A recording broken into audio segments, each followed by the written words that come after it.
Welcome back to the Norse Benchwarmers podcast. I'm your host, Colton Smith, here joined by producer Josh Northcutt, director, technically, Garrett Jordan, not for today, but he is the director of the show, and we have our co-host, Alex Perez. He is in picture form today as he's having some technical difficulties with his camera, so enjoy whatever picture he sent me to put on there. I may try to find a some UK meme to also put in there from time to time. So we'll see about that. But we are here doing this online for spring break. Josh, you're muted. Well, now the joke just went straight over the head. So I was like, I need him in Arkansas gear, but no, I wouldn't do that to Alex. But we're here doing this online as it's spring break, so we didn't want a repeat of election day where the campus was closed. And, we're just chilling on spring break. Garrett's got golf to play. So we better get started. Starting with NKU sports. NKU softball. The ladies have had a rough go of it. They played against Miami and Michigan State last week last weekend in Miami and did not have a good go of it. Lost 4 out of 4 games. Michigan State was actually the closer game. I guess Miami's game 1 was kind of close as well, but just dropping all 4 games and then dropping another one to Valparaiso on Tuesday. A rough stretch, but they're playing quality opponents. They're playing Michigan State. They're playing Miami, who's a MAC school. Valparaiso, I'm not too familiar with their program, but I know they used to have a really good basketball program, so maybe that magic's still there. Today, though, they play Morehead State at 4. Will have already been finished by the time you all see it, but it's a rough start, but just being battle tested for Horizon League play will be important. Josh, I know you had some stuff to add there. yeah, just that it's a tough stretch. However, the get right game always nice to see Morehead State on the schedule again for like the 20th time this year. Mm-hmm. And they start Horizon play this weekend with Green Bay and a doubleheader with Green Bay on Saturday. Yeah, and then a big game against Louisville on Tuesday. Correct. That's exactly what I was about to say. So hopefully they can go through a stretch, find some wins, and build on a possible Horizon-type run. Speaking of Tuesday, there's something else going on Tuesday at Josh's face. He's not quite sure what it is yet. It's 7:30. We originally said 6:30, but it will be 7:30. We will have our bracket reveal. Even Garrett, all of us, even Garrett will be filling out a bracket on there. And Garrett, you're muted. Maybe let's not. You don't have to mute the mics just because I'm talking. Y'all can free. Bet you just opened up Pandora's box, buddy. Grand Canyon's winning it all over TCU. That's what. Yes, sir. The two colleges I've heard Garrett produce in the world of college basketball. So both purple. Both purple. There's a core. Oh yeah, LSU. No, they will not be winning or sniffing any sort of postseason tournament this season. They couldn't win a game of horse. No, they could not, especially against me. But the NKU Norse baseball team went up against Eastern Illinois last week. We talked about their big win at Indiana. They dropped the first game, but won the other 2 games, and also got a big 15-2 win over Eastern Kentucky yesterday. They open up conference play against Purdue Fort Wayne, the first of that series. Of course, it's the first game of that series. They just have one game. It's not the full series. It's against Purdue Fort Wayne. That'll be on ESPN Plus, so be sure to check that out. But baseball looking hot. Josh, you've been following them. What do you think? They can drop bombs. That's what that team can do. The pitching needs to come around a little bit better, but as we talked about, Horizon League pitching is a lot different than other quote-unquote Division I pitching. You're not going to get the elite of elite, but the talent's been good enough to find ways to get wins. And Eastern Illinois' win on Saturday and Sunday were both walk-off fashion. And then to drop 15 on EKU, it's never a bad thing. If those bats can stay hot through Horizon League, there is zero doubt in my mind this team could be heading back to the College World Series, playing games, and hopefully not matching up with the number 1 seed and eventual College World Series champion, Tennessee Vols, or whoever it is this year. No, we want them. We got him. I promise you don't want that Vols team again this year. No. They're like repeat good. All right. Well, that's NKU baseball. Like I said, they'll be open up conference play against Purdue Fort Wayne this weekend. So be sure to tune in on ESPN Plus or go out to a game. Some beautiful weather. I don't know if that's going to maintain throughout the weekend. Hopefully, it does in Nashville. But yeah, Garrett shakes his head. Yeah, Colton, I'm cutting you off. You're rambling, and I want to talk more baseball. I was Garrett. One last thing I want to mention, though, is that this episode is presented by the Northerner. Be sure. Without the Northerner, this would not be possible. So shout out, and now talk about baseball. See you all later. Garrett, buddy, pal, friend. What's up, dude? The Yankees season may already be over. Garrett Cole, Luis Gil, and Giancarlo Stanton all injured. Garrett Cole done for the season. What do the Yankees do? I don't know, man. This is bad. This is, I wouldn't say like nuclear alarm level situation in New York, but this is really bad. I mean, this is Garrett Cole was supposed to be the ace, the anchor at the top of that rotation. The story I heard was he just had some tightness. He went to get it examined. The doctor told him he needed it. He went to get a second opinion. The second opinion said the same thing. And so then that's when they shut him down. So really unfortunate for Yankees fans, really unfortunate for baseball fans getting robbed of probably one of the best pitchers of all time. In the height of his career. Luis Gil is another guy that kind of broke out last year. I believe AL Rookie of the Year for the New York Yankees. He's going to be out for the first 3 months of the season with a right shoulder strain, or right lat strain, I think is what it was. Wasn't his oblique? I don't think it was his oblique. Okay. I think it was his lat. I think it was like further up on his back. Okay. But it's on his throwing side, so he's going to be out for a while. So that there's some big questions as far as that Yankees rotation goes. I know they talked about bringing back Marcus Stroman, bringing him back into the rotation as well, which is crazy considering like almost like the fall off he's had. Because I mean, a year and a half ago he was trade deadline, like everyone wanted him at the deadline, and then goes to the Yankees and just hasn't really looked the same since he was traded. So hopefully getting him back into the rotation and getting him meaningful innings will see his production uptick. But the Yankees are going to need it if they're going to be competitive in that division this year. And then if you want to, I'll let you go ahead and talk Stanton. It's just it just looks like a bad contract overall. It continues to get worse. That dude can't stay healthy. He has, like, don't get me wrong, the playoff run, he was a big part of them getting to the World Series. Absolutely. But for 162, you can't rely on the guy. Yeah, he's just. And then go ahead. I don't think there's been a season where he's played a full 162. He's just always had constant health issues. I mean, this time it's, what is it, like tendon flare, kind of like tendonitis almost in like both of his elbows. And I heard that it happened while he was making bat adjustments, which I guess that's some baseball speak, because I have no idea what that means. But now it's looking like they might lose him for an extended period of time, if not the whole season. So yeah, like you said, that contract right now it's looking like a sinkhole.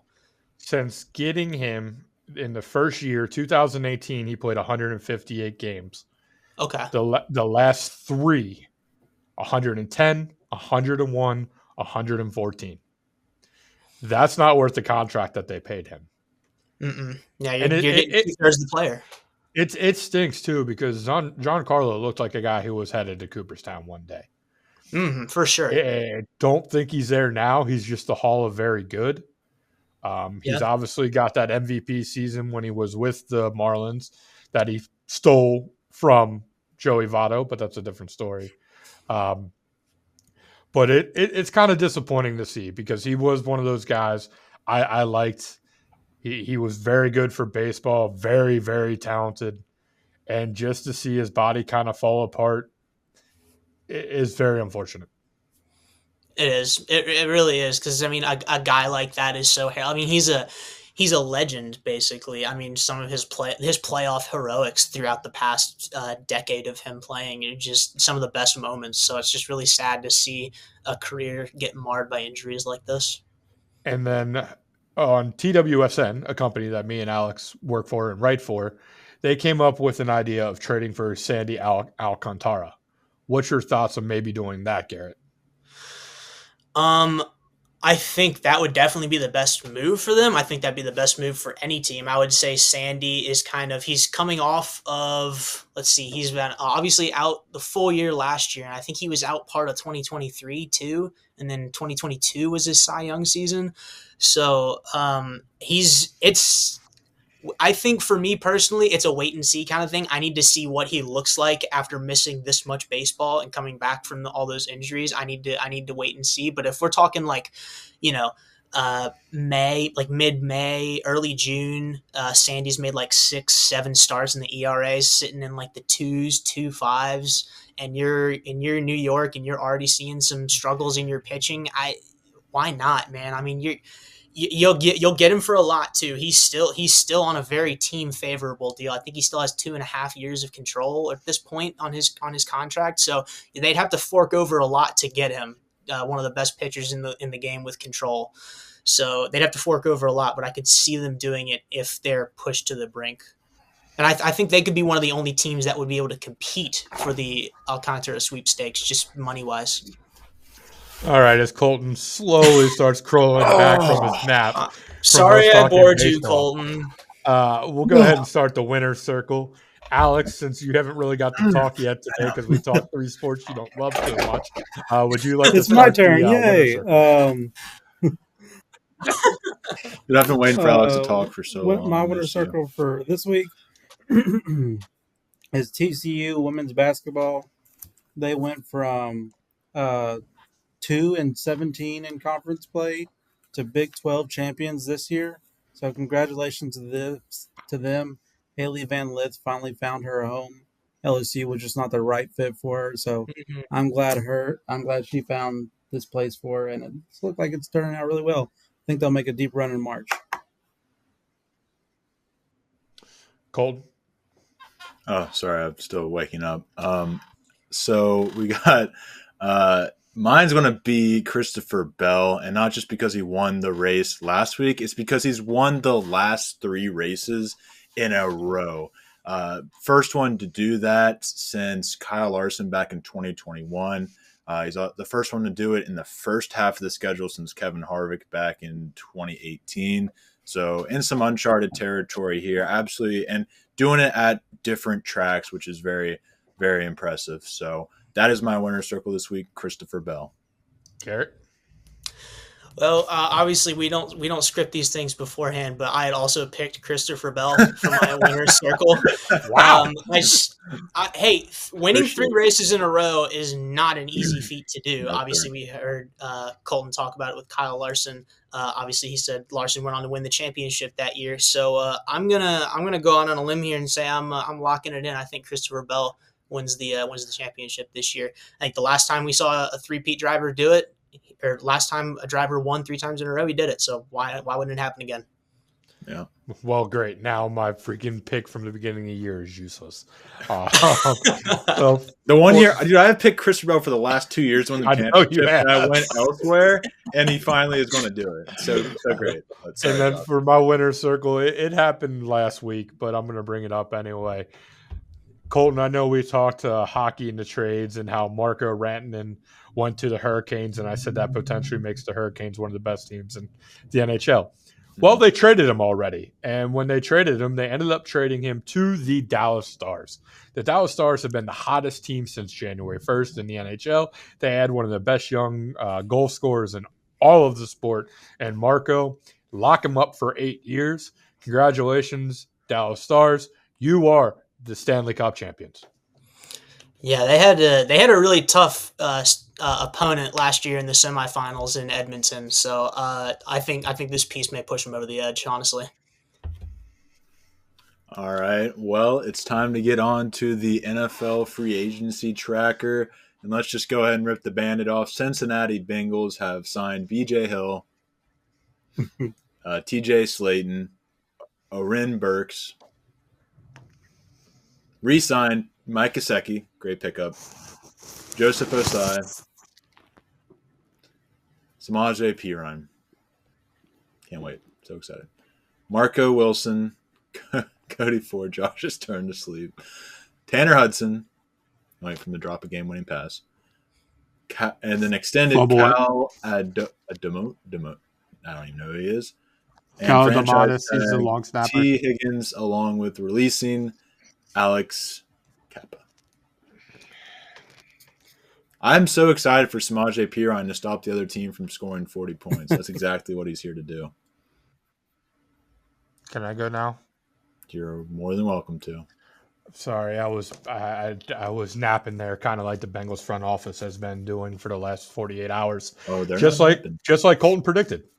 This is a situation that is the definition of not being able to have a plan because you have three of your star players needing to get paid and not knowing how much money you have in your cap space. Jamar Chase, T. Higgins are in absolutely no hurry to get a deal done. T isn't going to sign until Jamar gets a deal because why would T want to sign for something if the ceiling's about to go higher? Oh, and don't they share the same agent? This organization has failed us as fans. And I have failed Joe Burrow. Yeah, they single-handedly by themselves have slammed the window shut. We're going to be that team that we talk 8-9, 9-8 because Joe Burrow's good enough to get us there.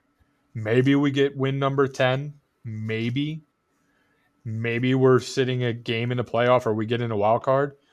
But this Bengals team isn't beating the Ravens in the playoffs. This Bengals team isn't beating the Chiefs in the playoffs. This Bengals team probably they kind of own the Bills. It's a debatable situation there. Some teams match up. Correct. We don't know. It's just disappointing. I literally can't believe I fell for the trap. I should have listened to you, Colton. You're so wise in your young age, but 35-year-old me wanted to believe that they could change their stripes. And ever since 1991, this franchise has been letting us down, and it's only continued. Garrett? I mean, he summed it up pretty well. There's not really any words to describe how this offseason has gone. Like, all they've really done is sign role players. The impact players that you needed to sign, you haven't got the deals done, whether that's largely on the front office or on the players. I don't know how the contract world works, but this is as a fan looking on, these are the guys that you need to sign. These are the guys that get me to the stadium if I can even afford a ticket to the stadium.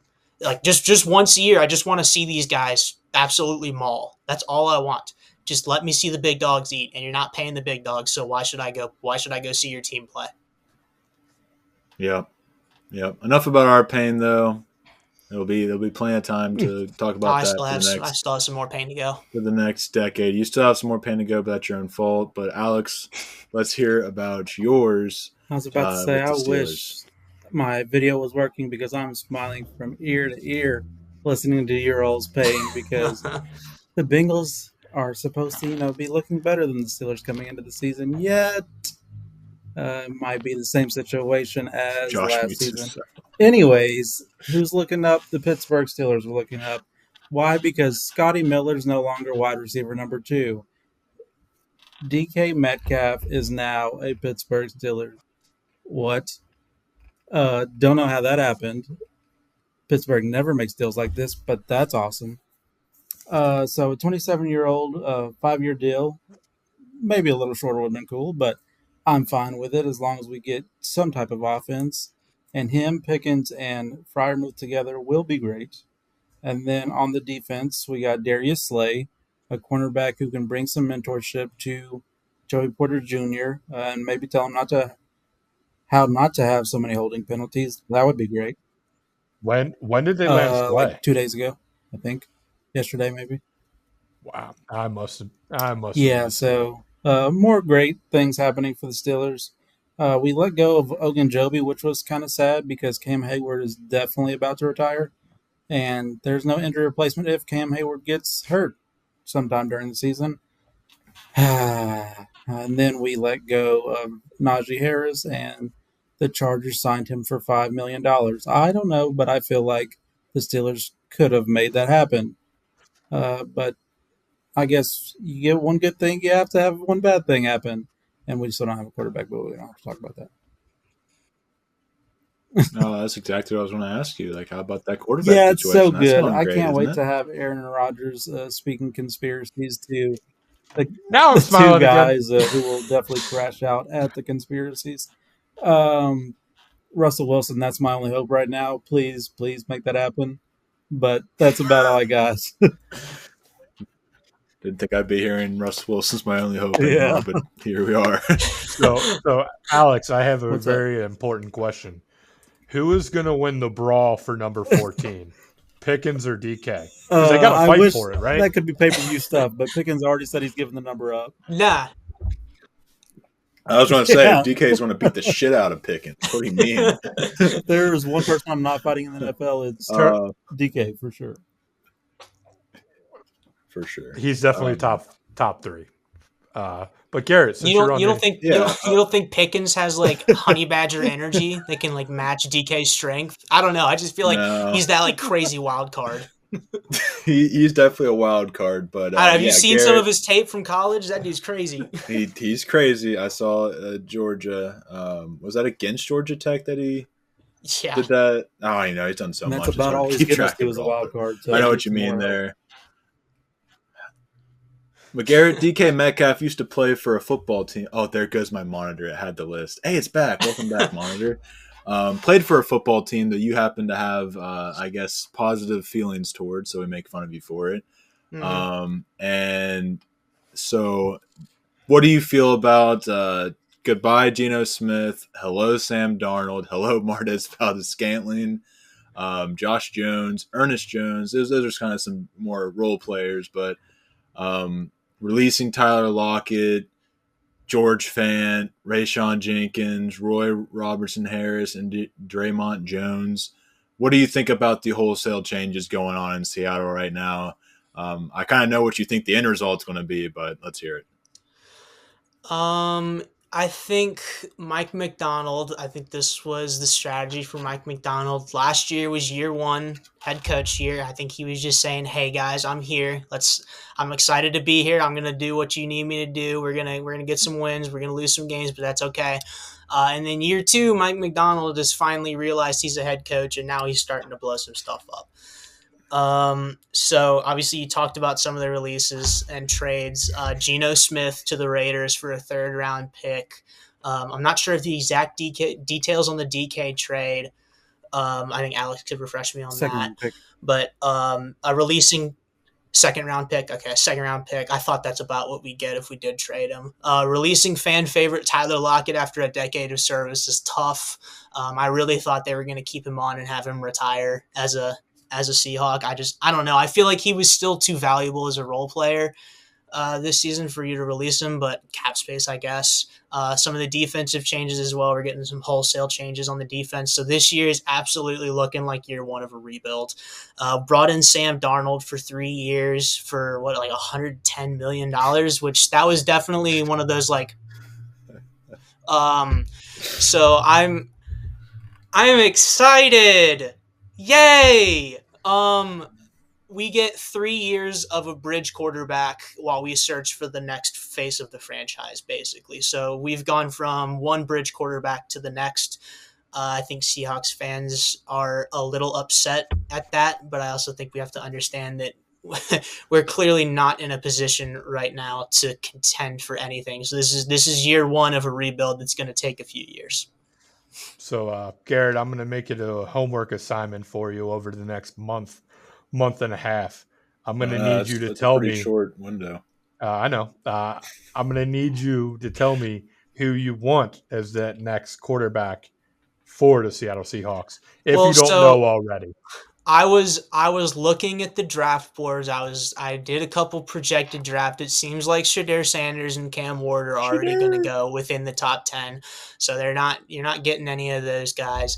The next quarterback I saw up there was Jackson Dart I saw him in the 2nd rounds, but maybe I just saw a wrong draft projection. I'm not sure, right. but nope, he's jumping up draft boards. I know he's jumping up. I don't know if he's going to jump all the way up to 1st round, but he might. That being said, I believe the Seahawks are picking with the 18th pick right behind the Bengals. I think you have Sam Darnold for 3 years, and this quarterback class overall is relatively weak compared to some of the other ones we've had. So you don't have to draft a quarterback necessarily, but if you want to and Jackson Dart's available, hey, why not go for it and just see what you get out of him? That being said, I would say probably that is not the top priority since we just paid Sam Darnold $110 million. Yeah, I agree. I mean, well, we saw what happened in Atlanta when that happened with Yeah. pretty hefty price, but I don't think that's going to be necessarily the case with Sam Darnold. Two different situations. But honestly, my feelings. I really hope Sam Darnold's disease. I hope he proves everyone wrong. I hope he proves that this. I did this. I hope he proves. I think that last season was like, okay, Sam Darnold's pretty good. Let's see if he can continue that level of success, and then maybe get into the postseason and play like a meaningful postseason game. So I think that's the current projection and hope for Sam Darnold is that he's at least able to get the Seahawks to competing potentially for a wild card spot. We're definitely not winning the division this year. Yeah, for sure. But yeah, your point to just picking up Jackson Dart, I don't think you should just pick up a quarterback to pick up a quarterback. Right. There will be other drafts. There will be other opportunities. Build around what that potential quarterback could be. I think that's the more successful rebuilding strategy, at least in the NFL. My thinking is that they loved what they saw from JSN last year, and they are going to build around the combination of JSN and Kenneth Walker if Kenneth Walker can stay healthy. Yeah. So I think they're going to build around those two pillars, and they're going to find a quarterback that fits their system, sort of like what Russell Wilson did with Pete Carroll's system, and that's how they're going to operate. I hope that's true. Like I make fun of you for being a Seahawks fan, but they're definitely on some of the teams that I've always kind of rooted for when the Bengals were out. So I'm hoping that works out. And Sam Darnold, I'd love to see that full-blown redemption story. But there's another team I want to talk about, the Washington Commanders. They have been very active this offseason. I think it's worth noting. They traded for Laramie Tunzel, which is a somewhat of a risk because of his performance last season, but still that's a Hall of Famer right there. Is it most or is it flagged? Yeah, he's the most penalized in the most holding calls on a left tackle last year. Yeah, so that's what it was. Yeah, and then they also traded for Deebo Samuel a while back. They re-signed Bobby Wagner. They re-signed Zach Ertz. They re-signed some other key pieces. Zane Gonzalez being one of those. Jonathan Allen was released, but they also signed in a replacement D lineman, Javon Kinlaw, along with a safety, Will Harris, who's an interesting pickup as well. So. Yeah, I really like the moves they've made. There's a lot of gambling here. Josh probably loves this team because there's a lot of gambling to be had here. Will Tunzel be able to kind of rejuvenate his career, at least for one more year? Will Deebo Samuel be able to revive his career? If Deebo Samuel is able to get back to a 3/4 of the player he was in his prime, this is an absolutely scary team that can do just about anything. What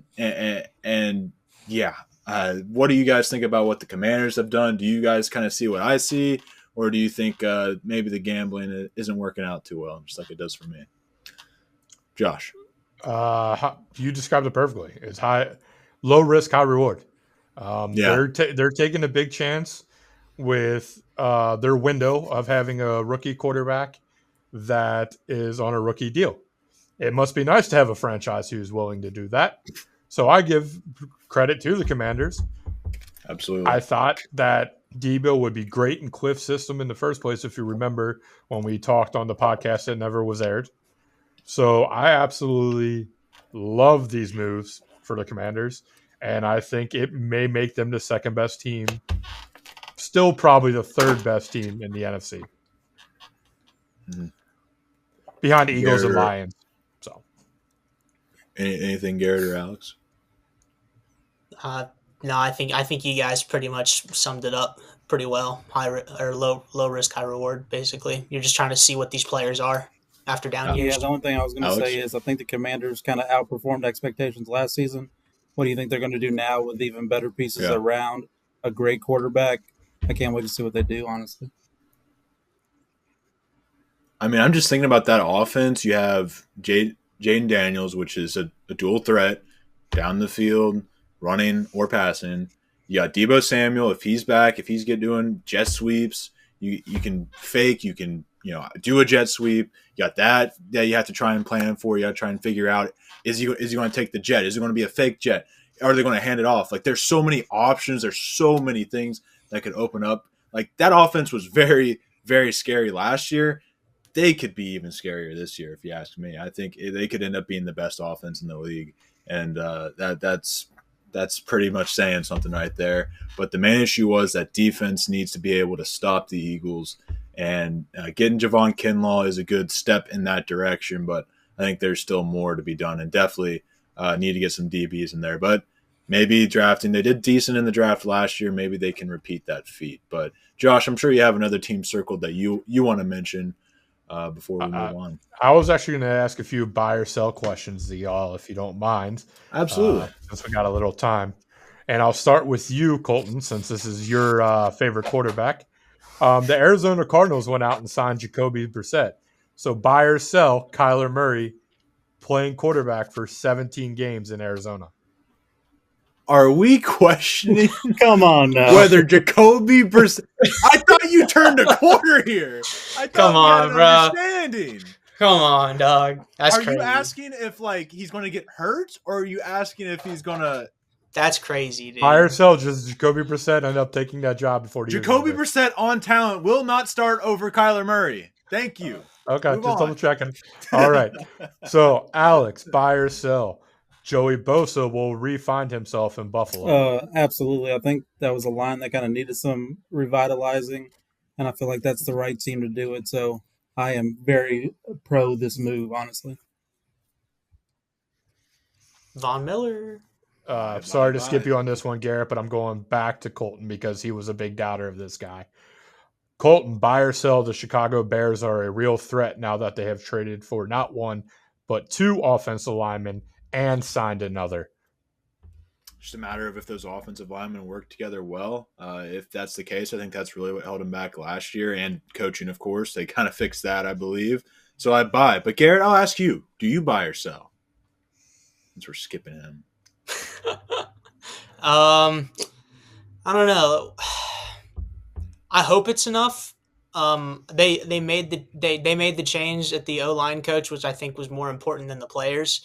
So I'll buy. I think this line has to get better. Honestly, I think there's no way. I hope there's no way it can get worse. Garrett, buy or sell, Kenny Pickett will be the starting quarterback for the Cleveland Browns. You know what? I'm buying.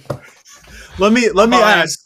Do you mean just at any point in the season, or He will be day one starter. Deshaun's not playing at all, right? Like, there's no chance of him, because if he has a chance to play, they're going to do it just because of all the money they're spending on him.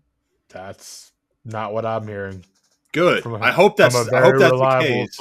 We're a very reliable source in You're one of Kevin those. Stefanski. It's not Deshaun much of a Watson. talent dip. There Let's be might be honest. telling Deshaun So Watson. why not? Yeah, it's really not. It's definitely going to go down as one of the worst contracts in sports history, like across all sports. Period. I would But agree. if you're the Browns, dude, you got to try something. Why not? Just throw the double glover in there, see what happens. And then I got two more. This is for Alex. Alex, buy or sell. Najee Harris is now a top 10 running back I hate you all with so Jim much. Harbaugh. He was already a top 10 running back, and everybody said wanted no. to tell me he wasn't, Yeah, even though we had the year of the running back that So- skewed numbers last year. He's had 1,000+ yards all 4 seasons he's been with Pittsburgh. Pittsburgh not getting this deal done is malpractice.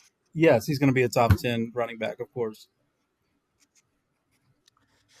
And then last but not least, anyone can answer this. The New Orleans Saints are playing with a different salary cap after they re-signed Chase Young, Justin Reed, and Jawan Johnson for over $100 million, despite being $50 million. You all just don't know how to play a defense. I understand why you all think this is cheating the game, but I think it's normal. Why are the Saints giving Chase Young $17 million a year? Why is that happening? Why on earth is that happening? They think they're going to win. They literally believe that Derek Carr. No. I'm dead serious, dude. They do. They literally They think sure they do. can win the South. They were apparently in the, and I put the glasses on to try and just stop from the bullshit I just saw. Try to shield it. Yeah, I heard they were going to try and get a wide receiver because they think that's what's missing from the Saints. So I think DK was the one they were trying to target, which would have been just that would have never happened. hilarious. It's Anyway, time, Colton. I give time. the Panthers a better chance to win the division. Hell yeah, absolutely. I absolutely agree. I think I'm gonna stick with the sunglasses. I like them. They were just sitting here. Kind of got a PC principal look going on. I dig it. Appreciate it, Garrett. Let's go ahead and look through these conference tournaments, as it has been an exciting week of basketball. In the America East, we got Bryant and Maine going up against each other Saturday. I got Bryant winning that one. Josh, do you have the winners just listed out? Yeah, I got all of them. Okay, I'll let you list through those instead of All me right. just fumbling through this. Of course. So teams that have already advanced, I apologize. I don't have their exact leagues, but Linscomb, High Point. His son, right? Yeah, it's his son. Sorry. Linscomb, High Point, UNCW, Robert Morris representing the Horizon League, which me and Alex talked about. What? I just still can't process that. Drake, St. Francis, SIUE, Wofford, Sweet! Omaha, Troy, and of course Gonzaga all have so far taken down their championships. Another 3 will be decided tonight. 20 remain. You didn't mention High Point. I did. I said High Point sure. second. You said High Point. Yeah. Oh, I didn't hear it. For sure, I mentioned your High Point man crush. The highest point, according to Colton. But no, so 11 teams that have gone already into the tournament. 20 remain for the automatic bid. Going to be a fun little bubble sequence and a fun weekend of college basketball, which I can't wait to experience watching the best college basketball in the SEC. Yep. It's there are some absolutely sneaky teams. I mentioned High Point. Lipscomb is honestly one as well to keep an eye on. I don't know what their seeding is going to be per se, but I think High Point's going to get a 14, 13, and they will be an absolute monster. I have my eyes on Bryant as well if they win their conference. Oh, I just realized I can see my monitor through the. Let's take that out. I mean, I got it pulled up. It's just a weird optic, I guess. But Drake honestly should be an at-large bid team if they weren't in the Missouri Valley. Those are some. But there were a lot of teams that I had in that same category that ended up losing in their conference tournament as well. Southeast Missouri State was one of those I had circled. I didn't see the SoCon coming at all. I thought Chattanooga was a pretty much lock, and then Wofford came up, ended up coming out with that. So, just a fun week in college basketball. Omaha, those guys kick trash cans to celebrate their games. Did you see that? Yeah, dude, it's awesome. The Pro Wrestling Outrunners joined them, my friend. We need a post-March Madness game upset trash can kicking. I need it. And but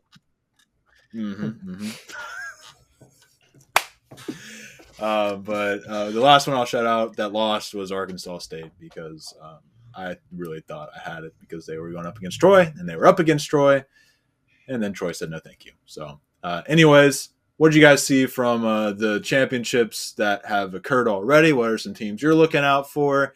And then we'll get into the ones that are still happening. You can go ahead first, Alex. The only one I really wanted to bring up was the Horizon League because I'm still blown away that Robert Morris won it. I think it speaks to how average the Horizon League was on the men's side this season. Let me run you through some numbers real quick. The only thing Robert Morris is good at is rebounding, 82nd nationally, 42nd in blocks, and 53rd in assists. All other metrics that are outside the top 100, mostly by a lot, especially on the offense and defense. So they're slated or predicted to play Tennessee right now. Do not lock them in as a Cinderella pick, fellas. It will not be pretty. No, sir. No, sir. Cleveland State was the only one I saw getting a tournament win in that conference. Maybe Cleveland Youngstown, State or but Milwaukee were the only ones I that's the was only one really I had. looking at could make a possible upset, but these other teams I was not believing in at all. Josh? Well, we talked about it before the show, so I am going to bring them up. I think Gonzaga is going to be another team that a 7 or the 2/1 seed does not want to see in their bracket. They match up with anybody. They play one of the toughest non-conference schedules in all of the sport to prepare for this because how weak their conference was. And in a down year where they lost 4 non-conference games, what did they do? Oh, they just went out and won their tournament. They didn't. They hit 1-3 yesterday and still found a way to win. That team is special. That team is good. They got veteran leadership with Nemhard. They've got a great coach in Mark Few that there's not 5 better college basketball coaches on the planet. I'm buying the Gonzaga Bulldogs. I know you disagree, Colton, so I'd love to hear your take. And I know Alex agrees with me, so he can obviously speak on it too. See, I don't necessarily disagree with the idea of trusting Gonzaga. I saw it in the first game. Obviously, I was really high on them, and then I watched more Gonzaga games. I watched them lose to Oregon State after losing to Santa Clara, and I watched some other games that they won, but I just don't really see it with this team. I see why you wouldn't want to face them in a as a 1 seed in the second round for sure. But Duke versus Gonzaga, Duke. Auburn versus Gonzaga, Auburn. Who's our other 1 seeds? Probably Alabama. Maybe Gonzaga gets Alabama. Houston, Florida. maybe. Florida, nah. Florida wins that See, one. I think they'd be a mismatch for Houston. Houston, yeah, that would be. I would pick Gonzaga to beat Houston. That's about the only one I would concede on in terms of 1 seeds. Gonzaga could end up being a 7 seed now, so if that's the case for the 2 seeds, definitely some leeway. I don't necessarily disagree, but I could also just see them losing the first round. They're going up against a 10 seed, so or 9 seed, and I think it's a very high ceiling and very low floor for this Gonzaga team. Is all I'm saying, and I think it's a little overstated how special this team is. I don't think they're that special. Fair enough. Alex, I your think take? good coaching is a big part of winning in March, and they obviously have good coaching. I think, again, as we've already spoke about, congratulations, 1 seed. You get Gonzaga in the second round. That sucks. But Gonzaga, I don't know if you all are aware, but has the most wins in the NCAA tournament since 2020. Well, tied with the 2-time repeating champion in UConn. But they know how to get it done in March. I don't know if you all have, but I've doubted them in the past, especially in March in the tournament, since they play in such a weaker conference, and they prove us wrong every time. So I'm tired of rooting against them. I'm tired of betting against them. It's not going to happen anymore. I believe that they can pull off an upset if they get the right matchup. Totally fair. And Colton, if you're okay, I'm going to throw one more out there and then move on with whatever you got. Linscomb was a team that you mentioned that you kind of liked as well. They're projected 13-14 seed, and I'm buying them. As high as you are on High Point is how I am on Linscomb. They're an explosive offense who can get buckets. They've got one of the best scorers in the country, and Jacob Oganovic, who averaged 20.3 points per game. They're good. They're a team that is going to be able to put up points. It's just whether they're going to be able to get that defensive stop to become that Cinderella story. But if they get a matchup of a 4 seed, such as, no offense, Alex, Kentucky, Whoa. or maybe like a Michigan, or a Michigan, or even as you mentioned, yes, maybe Purdue. If they can make a layup, they can beat Purdue. Purdue, I think Lipscomb could absolutely beat them, and it's going to be one team that I look forward to their matchup and potentially taking them further than what a lot of experts could see. Yeah, absolutely. I see that for sure. And so then what I wanted to move on to was just we got some tournaments. ACC started last night. I think Big 12 started last night. Tonight the SEC and others start. So just taking a look at these, ACC, it seems pretty chalk. But then again, it never Chalk. tempted. What are we talking about, chalk? Is that you have one in? Yeah. I'm not giving a give up. Not yet. Not yet. They're not dead yet. They're not dead yet in terms of tournament, but yeah. Duke, Louisville, Clemson, Wake Forest are your top 4 seeds. North Carolina has got the 5 seed. They would play Duke in the semifinal. I think my pick was definitely Duke to win it. It just feels like they got it. I have Clemson losing to Louisville just because it feels like they need that one more loss. Louisville's also looked really great as of recent, so I think Duke versus Louisville. I think it really could go either way because Duke might be a little bit off the gas pedal going into March Madness. So I think they could take a loss here, but yeah, I got Duke. Is there anything else you guys had on the ACC? Any sleepers? Or anything crazy. I will say if there's one team I could see just pulling off a NC State run, it's probably Stanford, but that's neither here nor there. I just wanted to shout out Leonard Hamilton. Great career, head coach at Florida State. Unfortunately, his career ended yesterday versus Syracuse. Absolute legend of the game. Very, very well known and respected through the basketball ranks. I forget what school he went to exactly, but he was the one who broke the color barrier for that program. And every single player and teammate that he had was at the game yesterday to send him off. Wow. It was really cool to see. So congrats on a wonderful career, Leonard Hamilton. I still can't believe you're 76 years old because you don't look it. No. And I know you mentioned Louisville and I know you mentioned Duke, but I do think the team I really think is going to win it is Clemson. They've beaten Duke before. I think Duke needs another loss more than Clemson will in the mind of just to motivate them. But yeah, crazier things have happened. Teams have gone on to win 11 straight. I mean, I'm pretty sure last year UConn won the Big East tournament and then won the national championship. So it does happen, but that good. But yeah, no, I'm a believer. If you win the conference championship, I usually don't pick you to win the national title. That's a lot of games in a row to win. I agree. Alex, anything on the ACC? Yeah, I was just going to speak to Clemson not really needing motivation because Louisville and Duke are the only ones being talked about really in this conference. So I think that's really all the motivation you need. I think this conference tournament is going to be a snooze fest until those semis, but I think those semis are going to be really, really good. I do think Duke has the most talent, and that's what I usually pick in the conference tournaments. So I feel like Duke's going to win it, but I can't wait to see what Louisville and Clemson both do in it. For sure. And one quick little mid-major topic I wanted to talk about. In my opinion, the A10, if everything went perfect, is a 6 tournament team deep. I think they legitimately have 6 teams that are more deserving than Power 5 schools to be in there. If you look at the A10, VCU absolutely deserves an at-large bid. Will they get it? Probably not. Loyola Chicago, if they did not lose their point guard with an ACL tear early in the season, they were undefeated, a no. Then you also have George Mason, who's a scary team. Dayton, we saw what they did in Maui. They averaged like 80 points per game.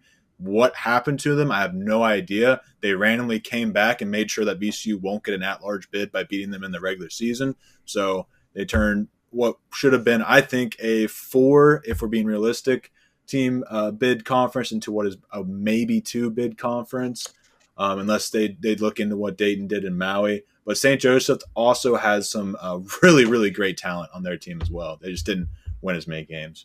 I was going to say bracketology right now has them as a 1 big league. Yeah, it's sad. It's just really sad that we have freaking Oklahoma, Wake Forest, North Carolina all still in the conversation when Dayton, George Mason should be dancing. Absolutely should be dancing. And it's the world we live in. I get it, but I still won't be happy about it. I'm about to say 31 teams come from the SEC, the Big 10, and the Big 12, and then another 3 come from the ACC. So you're looking at over half the conference tournament comes from Power 4, and that's not counting the Big East. Yeah. Yeah, it's pretty sad, but oh well, it is what it is. It's how it is. I just hope VCU. I think VCU is the one that definitely has the chance to make a deep run, and I hope they make it. Big East, St. John's, Creighton, Connecticut. I don't know if they have it typed out that way, so I said it. That felt weird though. And Marquette and Xavier. Those are kind of your tournament teams you're looking at here. Villanova, I have like a weird feeling they'll pull some like it's just something out of their butt to do it, but. I ended up putting UConn as winning the Big East tournament. Just seems like something they would do to kind of get the hype back up. But anything you guys want to talk about the Big East? I think they will be a problem. They're projected to have 5 teams in right now, and I think all 5 teams will be a problem in March Madness. I think only 2 are rated above like a 3 seed, so they're going to be bracket busters. I feel like throughout because they have went through arguably I feel like one of the top 2 or 3 conferences, so they're battle tested, and I feel like they're going to make some upsets in this tournament, and I can't wait to see that. But for this conference tournament, I think it's UConn all the way. I think they have felt disrespected, for lack of a better term, and are ready to prove themselves once again. Well, I mean, UConn, yeah, they're projected to be about like a 7 or 8 seed. That's another one. Like you mean to tell me I'm a 1 and 2 seed and I have to face UConn in the second round? No way. But I would agree. I think UConn, Creighton, St. John's, of course, are all problems. I'm not very high on Marquette. They look disgusting. Poor Cam Jones. His back is hurting from how much he's been carrying that team. And you can literally see the exhaustion on his face. So, yeah. See, I've got Marquette getting to the finals and playing UConn. Okay. Because of that. Make sure you put them deep in the tournament too, so I get those free points. But no, I think that around this time you've kind of sold me on St. John's offense being iffy. So I think the winner of Marquette and Xavier will beat St. John's and go to the finals. I thought Marquette was on UConn's side.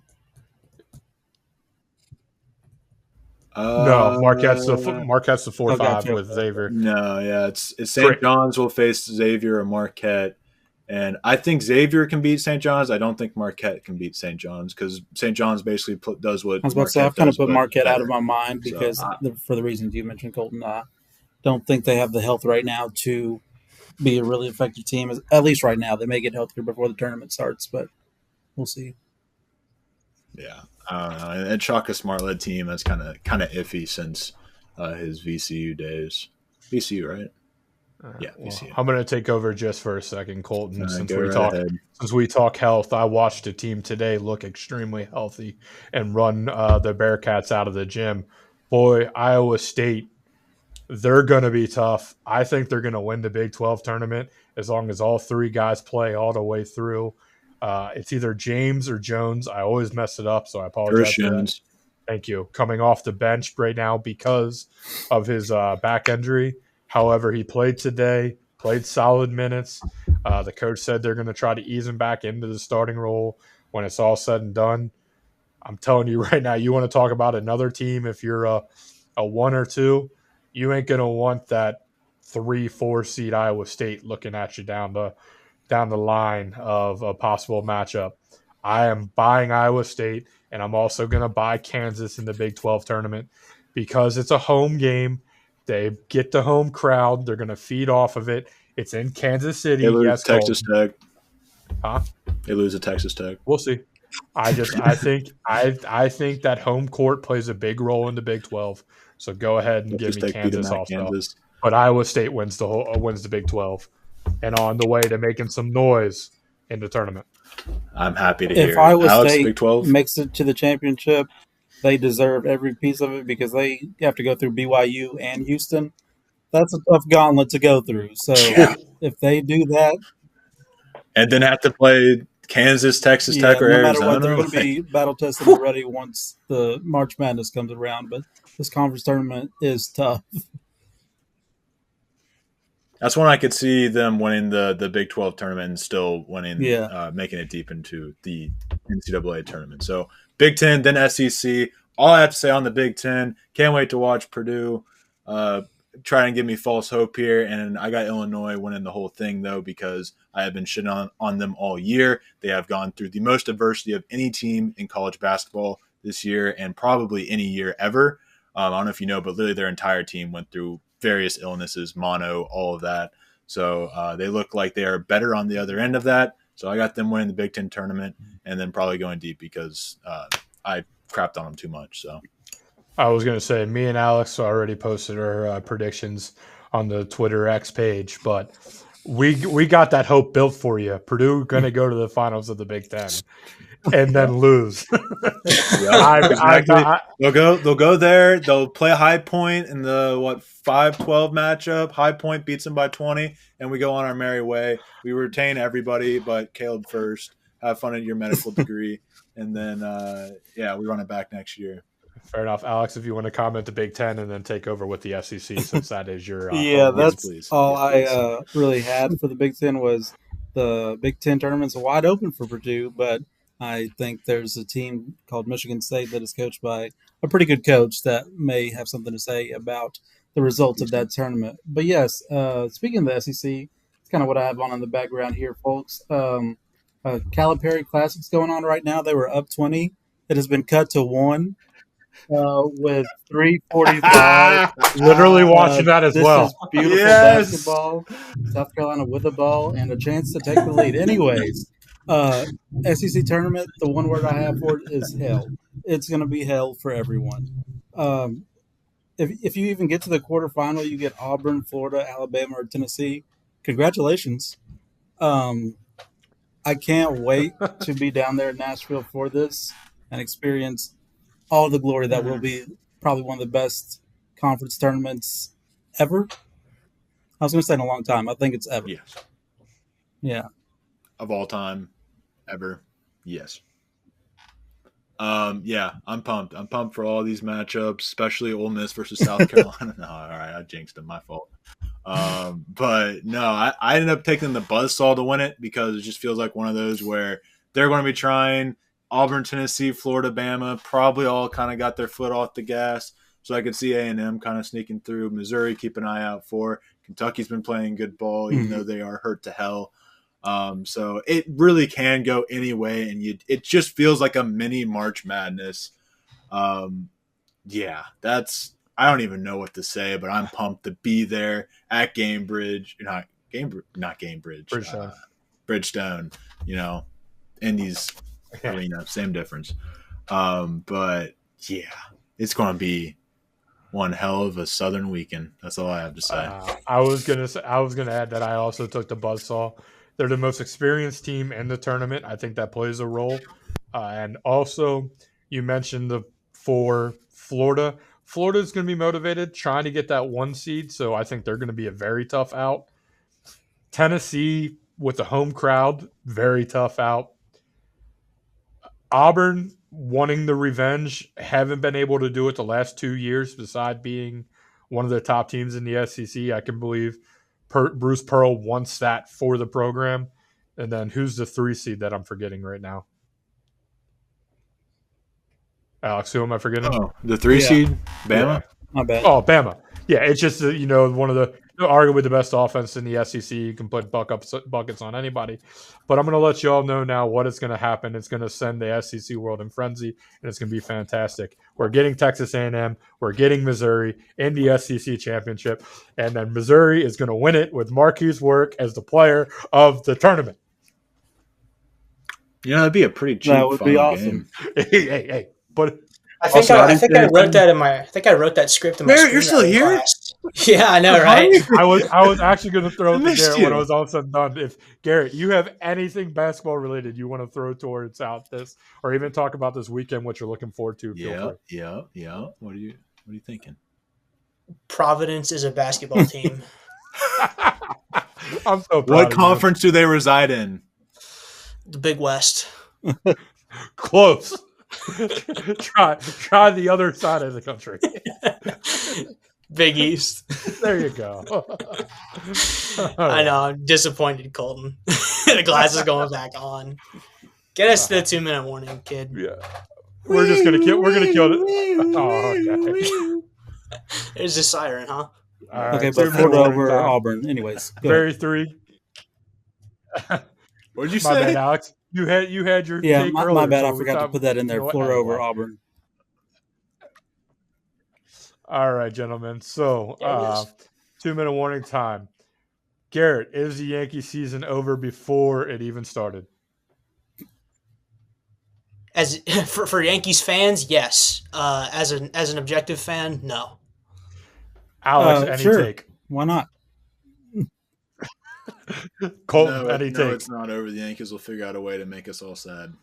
Colton is 100% right. They're going to trade for somebody, and it's going to break all of our hearts. I know Yeah. sports work. Alex, who is the best player still available Well, in free my pick agency? was going to be Russell Wilson, but the Rams have just released Cooper Kupp, and the Steelers are the odds-on favorite to pick him up. So I'm going to say him. Oh my gosh! Dude. Are you Congratulations. kidding me? Colton, Kyle Juszczyk. for me, it is Russell Wilson and Garrett. Somebody sign Jameis Winston, please. The Giants. Jameis in New York would go crazy.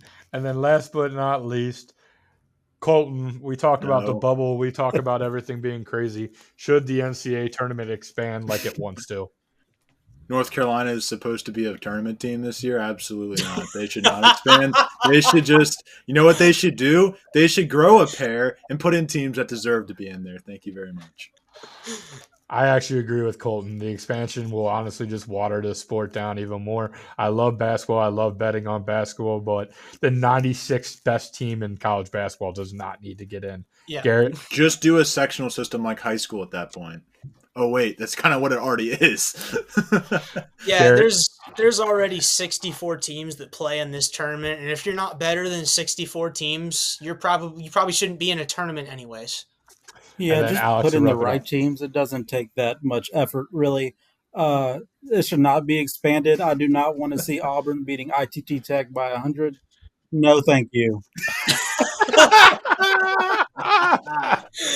Oh. Gateway, All right, Colton. Take it all All over and right, wrap it take up. it away. Thank you all for listening. Be sure to hit that subscribe button. We need all the money we can get. Just kidding, we don't make money off of this, but we will be going to Nashville. So if you guys are interested in funding our trip, we could provide our Venmos if you would like.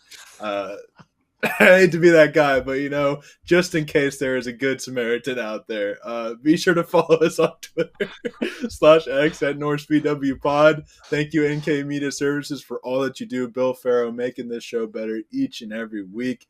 Thank you, Garrett, for all your work in the director's chair today.